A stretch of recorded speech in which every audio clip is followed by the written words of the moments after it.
Welcome back, guys. My name is Austin from awfulmedia.com, and this is part 4 of the Making a Simple Game in Unity. Now, this part is going to be short and sweet as it is late and I am sleepy. I may not even make it through this video. We are going to set up our trigger to send us to the next level. We're going to clean up something and we may start designing our first level. And that'll be it for this part. So the first things first, I want to go to my player movement, and this is where we're checking to see if we hit an enemy, and if we do, we die. But I want to set up our death bits here into a die method. That way we can call it without doing this every time we die. We'll just put this into a method and then call this method, and then we die.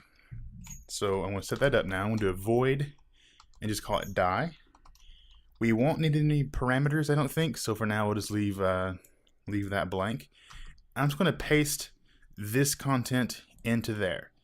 Now all I have to do is call this method anytime I want to die, just like that, and now I will die. I will instantiate my death particles and transform or change my position to the spawn point. So everything should be the same.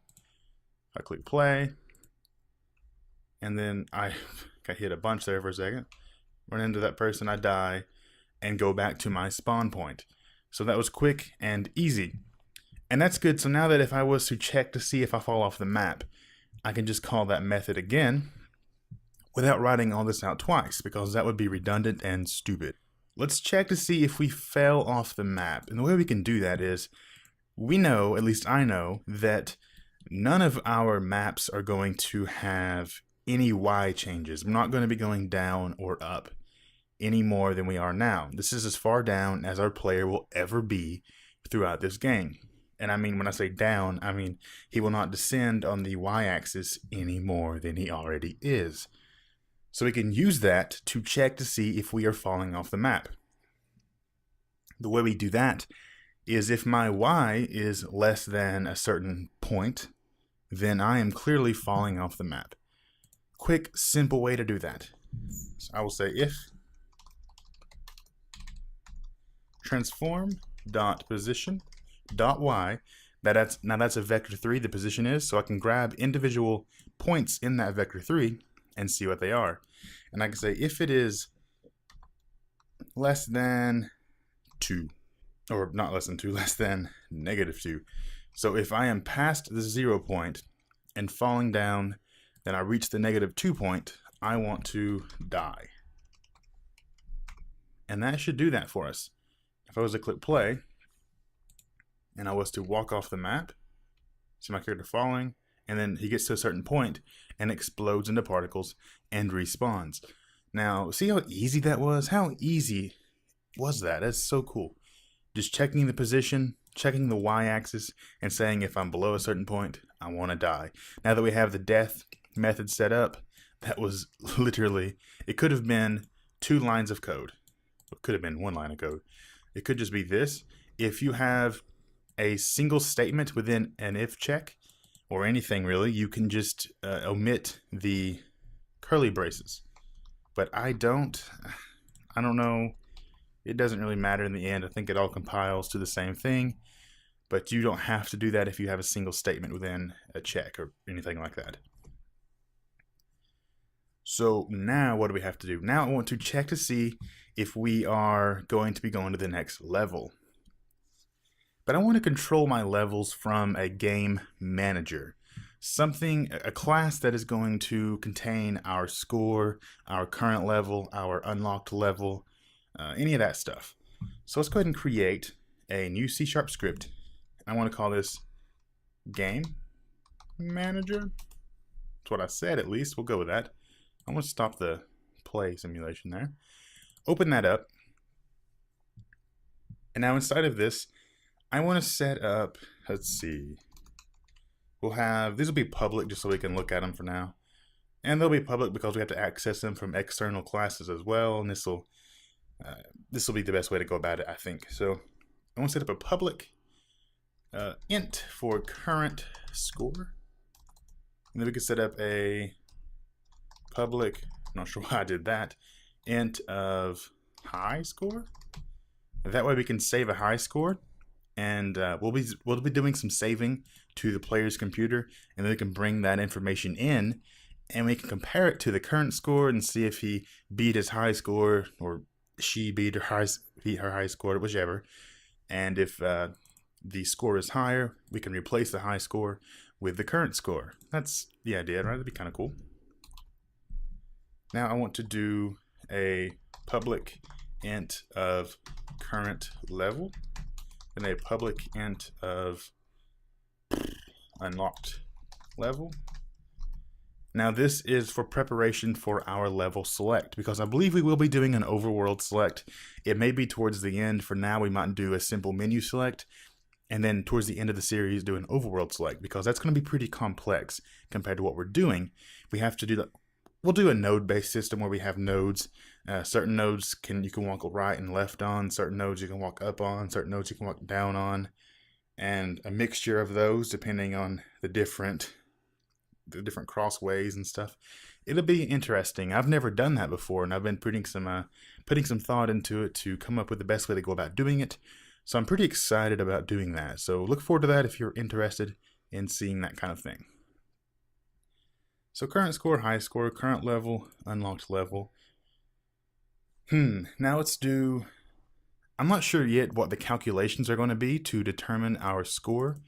If we're going to base it on time remaining or the total time it took, and do some math with the collectibles we got throughout the map, or what we're going to do really. If there's a goal, if it's going to be a star-based system, I don't know. That I've not got that far yet, so we will be doing that together. I can make these static if I wanted to, and then we could access them, and they're not going to change. Maybe we should do these static. I mean, they're not going to change based on object. So let's do, for now we'll do static. We may come across this and say it's not a good idea later on, but we've went over static stuff as well very briefly in the introduction series. So I did not say abstract though.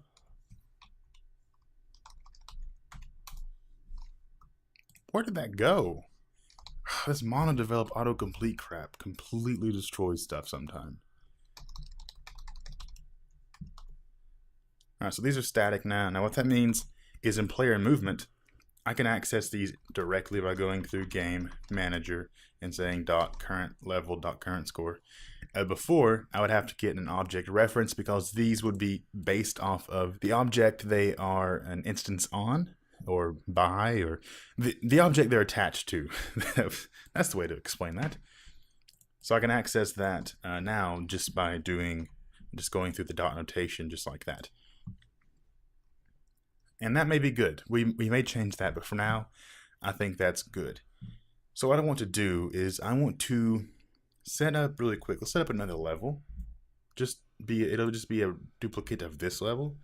So I'll hit Control D, and notice it when it does that, it goes through and finds a number, and if it's a 1, it would go to a 2, and it will do that automatically for you, and that's pretty handy, because with our naming convention, it works every time. So now I have level 1, and I have level 2. But these are starting at, when you think of the IDs for these levels, they're starting at 0. So level 1 is actually 0, level 2 is actually 1. It goes the same way as an array, so think of it that way. So when we reference these via ID, we will be referencing them, and there will be a number lower than the actual title of that level. For now, I don't want any of this in here. If we want that, we'll add it in ourselves. But what I want to do is I want to check to see if what we're colliding with, inside of this, we can use this for different objects. We don't have to just check for the enemy. We can also check if we're hitting our goal. Because if we're hitting our goal, no, we can't do that. Our goal's a trigger, isn't it? But you can do that if they're the same type. With our goal being a trigger, what we actually have to do is a different method, a different message that will be called when that event happens. And that is called onTriggerEnter. Same thing, everything's the same, except this takes, I believe, if I'm not mistaken, it takes a collider parameter. Maybe mistaken on that, and it'll tell us if I am, so that's pretty cool. Then I want to check to see if other.transform.tag is equal to goal. That way, if we're inside the goal, then I want to go through the game manager and say dot. We'll do game manager dot complete level. Now, that's not a method yet, so it won't know what I'm talking about. But we'll do a void and do this will be called complete level. And within this is where we will handle the loading of the next level. So all we have to do from this is just call this complete level. Now that won't change depending on the level, but this will change because we'll do, let's see. Now we're going to go through the application class. And this gives us access to one thing that we really need, and that is load level. Now this is going to be able to load the level that we pass to it. Now we can pass to it a string name, or we can pass to it an ID, and we're going to be using the ID. So I'm going to just do that right there. Notice what it says here, int for the index or string name. So we're going to be doing an index, which I've been calling ID. Not sure why. And I'll say application.load level, and I will say current level plus 1. So the current level we'll be setting to the level that we're currently on, and in the next level we'll set it, we'll add 1 to that.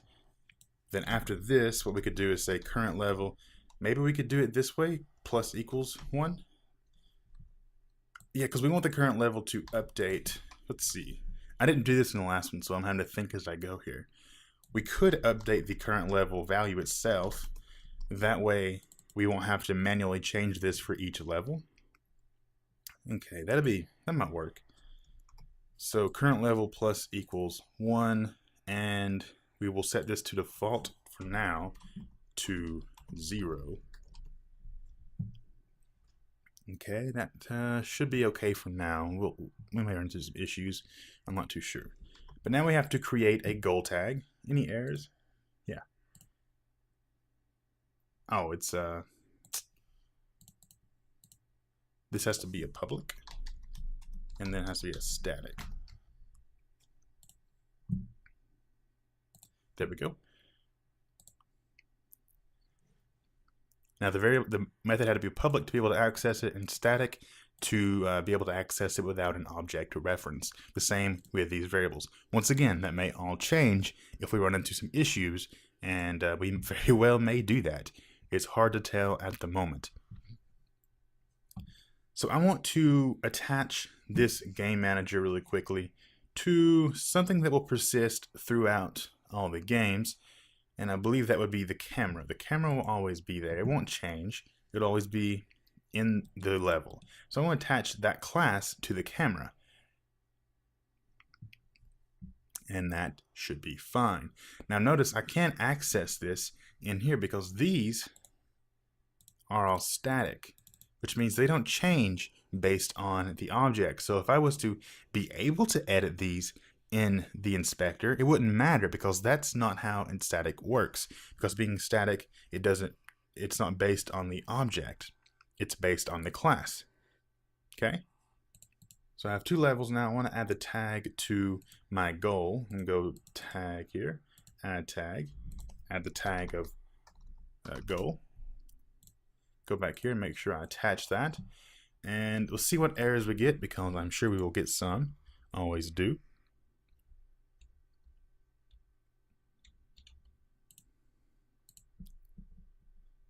Oh, I didn't add it to the build settings. To be able to go through application to load a new level, they have to be in your build settings. And notice all we have is the index of 0.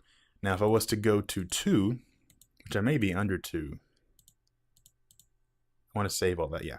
If I was to go to 2, notice my main camera no longer has that object.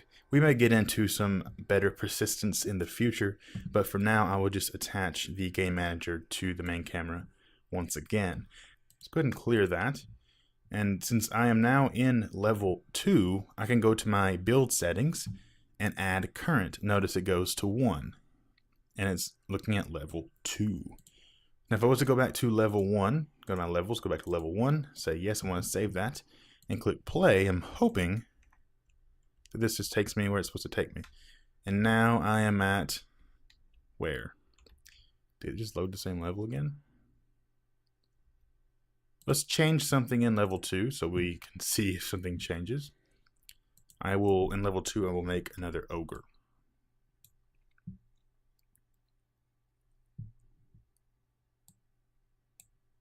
Okay, save that. Go to level 1, click play, and see if we come across 2 ogres. I don't see 2 ogres. Oh no, there's 2 ogres. They're just following the same path. You can see that there's 2 ogres. Not 2 ogres in level 1, is there? No. So going to this, see it generates 2 ogres, but since they are starting at the same spawn point, that looks like 1 ogre. And I can change that really quickly by going to level 2, going to this ogre, and just saying, hey, be 2, and that should... We'll just change the transform as well to the starting position to be there. So if I grab this first ogre, set the starting position to be there, and the secondary position to be there. I may have just done the same thing twice, I'm not too sure. Notice level 2 now, I have the ogres in different locations. Now if I was to go back to level 1, click save, play this, go to my little green thing, touch that, notice now there's an ogre there and an ogre there. So our level system should be working, and it's going to be pretty dynamic as long as you have as many levels as you're looking for. Then you should be able to find the level and go to it just by having that, because it's taking the current level and going to the next one. Now I say that, let's try that for another one. In level 2 is my goal. See, it's not tagged. I hate doing changes like that don't persist over because I already duplicated the level. So I have to go back and make sure I've done everything I need to do before I do another duplicate. So I'm just going to duplicate the first level though, because I know everything in that level is fine. Notice it goes level 3. Now in this one, I want to move the camera. We're just going to move the camera. Am I in level 3? No. In level 3, we're just going to move the camera so we can tell it's different. I want to look it straight down and pull it up a bit. Go back to level 1, click save, go play. And if this works, then we're doing pretty good. If not, we have something else to look at. Oh, I got to add it to the build settings. You would think I've never done that before. Except I just did it 2 minutes ago. We can go build settings and go add current. Go back to level 1, click play. We'll get there. Go to their little goal. Boom, now go to our little goal, boom, and go to a little goal and nothing will happen because there is no level 4. So that's great and all, but how do we check to see if we are at the final level? And if we are, then when we complete that level, we should win or go do something else. Now the way we can do that is, it's not going to be as dynamic as it could be, but for now it's going to work for us. So I want to do a check in here, and I want to say if the current level is equal to, it's an integer, so if it's equal to 2, then we'll do a not equal to. We'll say if it's not equal to 2, so if it's, let's do a less than 2. That'll make more sense. And I hit Control X on that and paste that in there. So if it is less than 2, 0, 1, 0 or 1, and then 2 would not add another one to the current level because there is no more to load. So if not, then I want to do an else and say else print you win. Now will that work for us? Let's do a quick check here. I'll run through all the levels. Once it loads, run through all the levels here. Boom. Couldn't walk right for a second. And then on this one it should say you win. Okay, so that works for us. So it's kind of, it's hard coded, right? It's not dynamic, but for now that'll do the trick. That's fine. That'll work for us. So what we can do now is what? Let's start a small level and test it out and stuff, because there's not much else to do in this video, and I'm just going to show you how I'm going to go about doing it, and then you can design all your own levels you want to. I'm not going to spend too much time designing the level, because once you have the knowledge of how to do that, it might be best if you do it on your own. Now, in the prototype, in the example I showed at the beginning of this series, I used individual cubes to define my levels. But Unity, it doesn't like that. There's something with the way that it handles these collision or these colliders that sometimes somehow you get snagged on one of these corners. Even if they're perfectly aligned and you're moving down up against a wall that has separate colliders, it's possible to get the corner of your cube or something stuck in the gap. Now we could fix that by using a sphere collider on these, and that would be fine. And we may actually do that still in the end. But for now, what I want to do is make our levels out of longer objects. So for like a longer wall, just make it a single object. That's going to require a bit more math, just so we can calculate the length of the wall based per unit. But that's fine though, considering we're using single unit sizes. Now our player may be smaller than a single unit in the future, so we don't get snagged in a hallway and get stuck or something, if something finicky like that happens. But we're going to be using just longer geometry for most of our longer portions. May also go with a sphere collider, so we have the ability to kind of roll around certain issues like that. So I'm going to start designing the map. And to do that, I want to create an empty object. And I'm going to call this underscore map. Now I do the underscore so it pushes it to the top.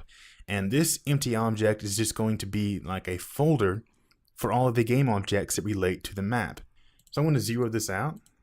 Everything that I put in as a child to map will also share what it'll be relative to map for its position, rotation, and scale. So if I'm going to now create our map, I'll go create other and do a cube. Now in the future we can actually do some modeling and stuff, but I'm so bad at it. I am not an artist, as you can tell. So here is our first piece of map. And I want to just call this wall. Something creative. Drop that in map. Notice now that map is now the parent to wall. If I move map, wall moves as well. But notice if the map is over here, wall is still at 0.250 because it is at the 0, 0, 0 of map, not of the world. It is based on its parent. Clear that out again. Now what we can do is actually first let's do a 0 on that and then a 0.25 on this. So all of our cubes will be at 0, 0, 0, but our parent is what is above the ground. So our first one's going to be scale on we'll do it on the Z for 3. We'll do 3, yeah, we'll do 3. And then I will place this wall, I want to drag it to about where I want it, and then make sure I make this a single unit, single whole number, just a whole number. Because a whole number, units in Unity are 1 here. This is a 1 unit. So if I have a 1, that is up 1 unit. Now inside of this thing, it's not really have an inside yet, I want to place our goal. Zero the Z out. And if I was to make this -3, there we go. Now it is exactly in the center of this wall. And that's how we're going to go about designing all of these levels. It may be tedious, and it very well may be the incorrect way to go about doing it, but I like having control over every single position. Good thing is, though, is if I was to duplicate this, let me show you something a lot of people probably don't know or don't use enough, and that's a style of vertex snapping. If I was to hover over this wall I just duplicated and hold down the V key, see that point that's coming up on the corners there? If I was to grab, say I put it on this corner, and now drag, I say that, it don't work, and now drag, now that point is snapping to other vertices. So I can place it right there, and now that is perfectly aligned with that object. Now you may come across, you'll get some creeping decimal places. So you might like notice this be like 0.00001.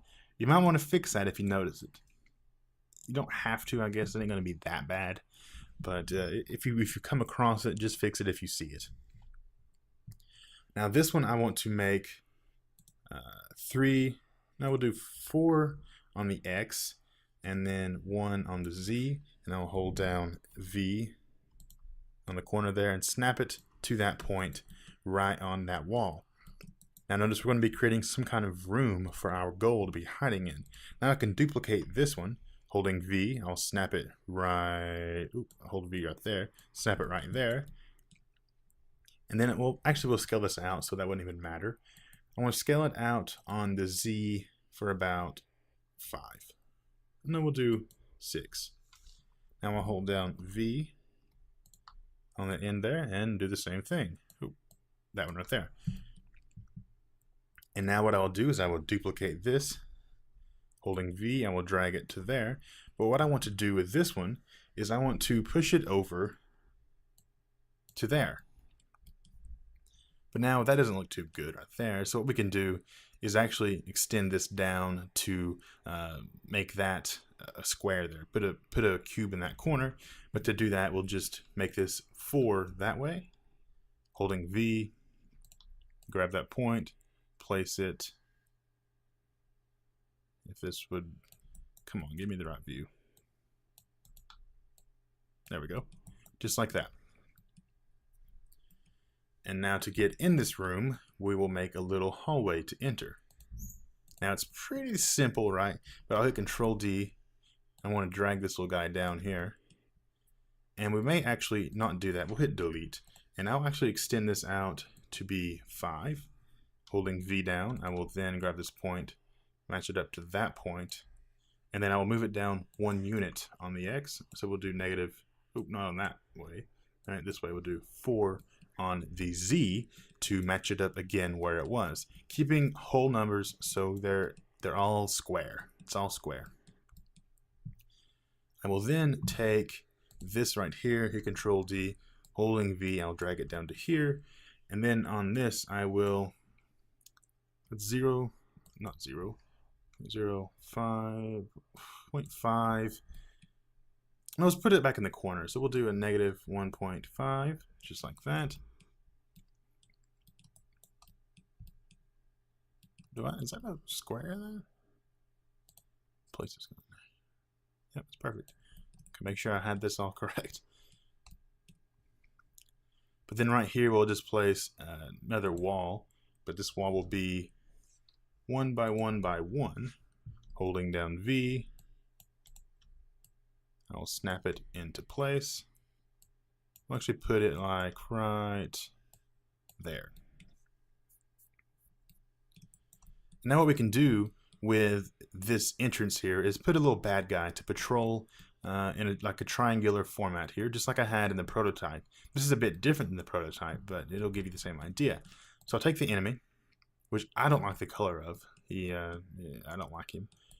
We'll give him a better material color here in a little bit, but I want to, he's going to start out about here, he's going to walk to here, and then walk to here, and then walk back to there.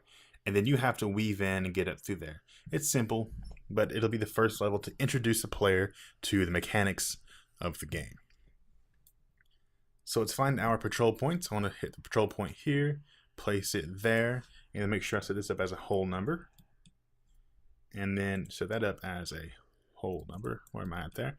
Now let's do 4. Then grab this patrol point, push it there, set that up as that, and then do 7. It gets pretty simple once you get in the rhythm of doing what you're wanting to do. Once you understand where certain things should be. Now this one could be at like 2.5 if it wanted to be, and then at we'll do at 5. It's not going to be in the center if we do that. We'll do 5.5. We'll just do 5. It doesn't really matter if it's perfectly centered for this. So now if we were to click start, does this guy have the 3 patrol points? Yes. Click play. He'll spawn at his spawn point, walk over to here, and then walk over to here, then walk back to there. And we have to weave in here past this guy and get into this goal room. Now it's hard to see in the play view, but see how smooth that went? That was good. Okay, so it's hard to see in the play view since I designed the level completely backwards. But to fix that, what we can do is we will take the map. That's interesting that I did that backwards and now I have to figure out a way to fix it. What we could do is, see, I can't just rotate the camera around because my player would be moving in an interesting way then. So I could do that and then rotate the player around as well. Suppose I take the camera here and I was to actually rotate it around this way, negative 90 degrees, and then bring him down just like this. We can see the level a bit better. I want to zero it out on the Z. But I click play and I hit up. Now up is going to the right, which isn't good for us. So how can we fix that? Well, that's a good question. What we can do is, if say we want to rotate the player around, well, we can do that and do it like this, but force isn't being added relatively, right? So if I put it in a weird angle and I still hit up, it'll still be moving in the same direction. So what we can do is we can add force to our player movement relatively. That way we can manipulate the player's angle and that would change the direction the player goes in. So I can add, I believe it is called add relative force. Yes, there it is. Just like that. And it's the same thing, except it's based on the player's rotation. So let's hit up now. Now I'm moving in a funky angle. So if we were to make this negative 90, which would match the camera's rotation, and click play, now I should be moving in the correct location, or in the correct direction. So down does that, up does that. And that is good for us. So we have to get inside there. Hard to tell because that green sucks, but we'll fix that. But what I want to do is just squeeze in here really quick, just to see how possible it is. Very good, very easy. So one thing we need to do is I want to change the... what's I going to change? The color of the enemy. We have a few funky colors that I want to change, but this is one of them. Is it even attached to the enemy? It's not even attached to the enemy, no wonder. There we go. I was like, why is that not doing anything? Something like that. And then our main camera, we also change the background. We'll make it kind of look like that. That's pretty cool, but then you can't see where you fall off at. Make it a bit darker than that, or a bit lighter. Bit darker. Maybe we could do like a sky color. No, I don't like that too much. Just play around with this. What do you want to, you know? I'll do something like that for now. Settle. I don't want to start up there, though. I want to start my guy. He'll start down here. And the camera can come back a little bit. He's too close in there. And he can rotate down just a bit to give us a different angle. Come up. Like that. Looks pretty good. Now, one thing is pretty cool. What if I went to orthographic here instead of perspective? That means you won't see any perspective. Like if an object is farther away or closer, whatever. But notice how I'm seeing. Just look at the difference. Boom. No perspective. Everything is the same, no matter the distance, no matter the angle.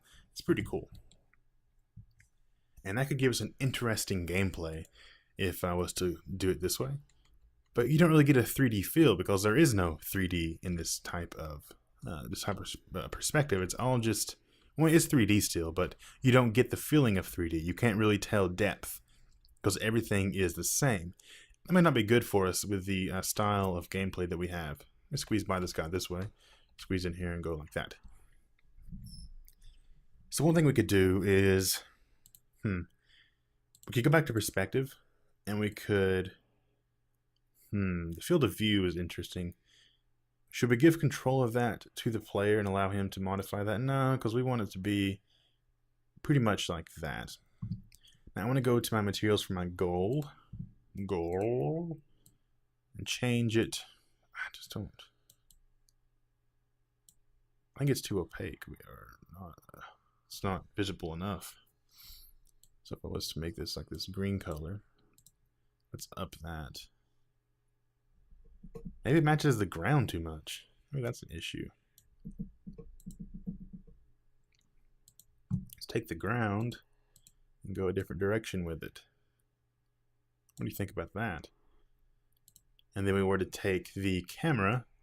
Well, the background doesn't look too bad on the camera as is, but we could play around with this and get same color and do something like that. Same thing, just different color. And now the green kind of stands out a bit more. We could add some particles to this, something like floating up, glowing green orbs, like, hey, come to me, something like that. But for now, this is where we're at, and I do like what we have. And that is how I'm going to approach designing my levels. Now, you can have multiple enemies in the same level. You can have different kind of traps and stuff like that, which I wanted to do. We're going to do some traps. I'm not even going to ask you if you want traps. We're going to do some traps. We're going to have some spikes.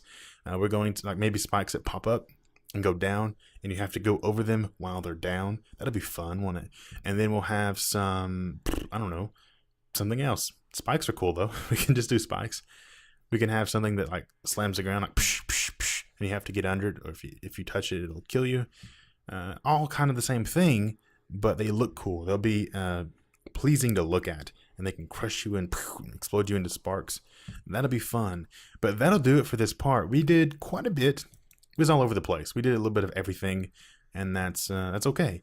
So we have some pretty good progress going here, and I hope you guys are excited about this small little game as I am, because I am super excited about it. I don't know if you can tell or not, but I want to play a full version of this. If any of you guys make a game like this, if you're following this and making a game like this, please make a real game out of it. I want to play that. I do want to play that. You may think it's something silly and stupid, but I bet it could be kind of fun. And you may come across better ways of doing things. And if you do, that's great. The particles, are they straight up? I could have sworn watching one of those videos, the particles were actually angled. Did I change that off camera? I know I said it was time to go, but I gotta check this, because if I did, I have to tell you what I did. Let's go to the player movement. Yeah, I did change the particles rotation off camera, so I'll talk about that in the next part, but there you go. That's how I did it. Euler 270.00, and that's the quick way to get them upright. That's just rotating it on the x-axis. Once again, thank you for watching. My name is Austin. Subscribe if you want some more. Follow me on Twitter. Follow me on Google+. And like this video if you liked it. That helps me a lot. You wouldn't believe how much that helps me. I'll see you next time.